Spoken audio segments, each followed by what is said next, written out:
Welcome to the topic on template-driven forms and reactive forms.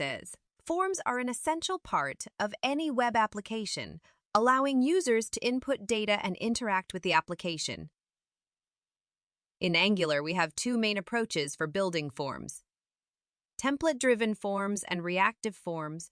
Both methods are used to handle form-related tasks, such as user input, form validation, and data submission, but they differ in their implementation and usage. 1. Template-driven forms. Template-driven forms are a declarative approach to building forms in Angular. They are called template-driven because most of the form logic is defined in the template itself using Angular's directives. These forms are ideal for simple and straightforward forms with minimal custom logic. In a template-driven form, we rely heavily on Angular directives like nga model, angform, submit, and more to define form elements, handle form input. Template-driven forms are straightforward to implement, and much of the form handling is done implicitly in the template itself. This approach is well suited for smaller projects and forms with less complex validation requirements. 2. Reactive forms. Reactive forms, on the other hand, are a programmatic approach to building forms in Angular. Instead of relying on directives in the template, reactive forms use TypeScript to define the form controls and their behavior. These forms offer greater control and flexibility, making them suitable for complex forms with custom validation and dynamic form elements. In a reactive form, we follow a model-driven approach.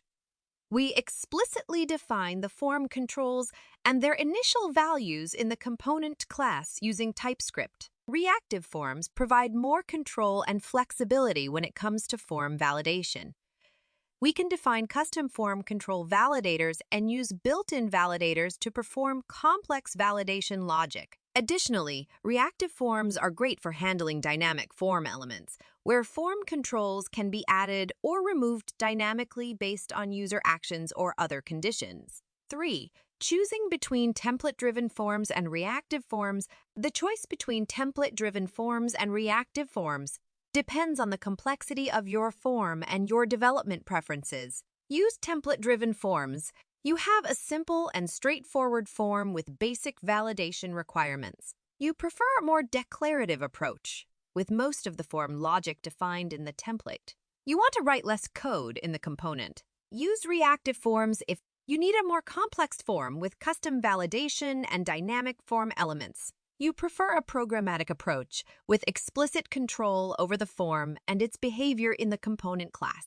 You want to perform advanced form validation and take advantage of form control validators.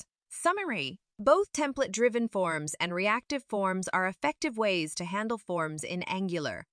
The choice between the two depends on the complexity and requirements of your form. Template-driven forms are great for simple forms with minimal custom logic, where much of the form handling is defined implicitly in the template.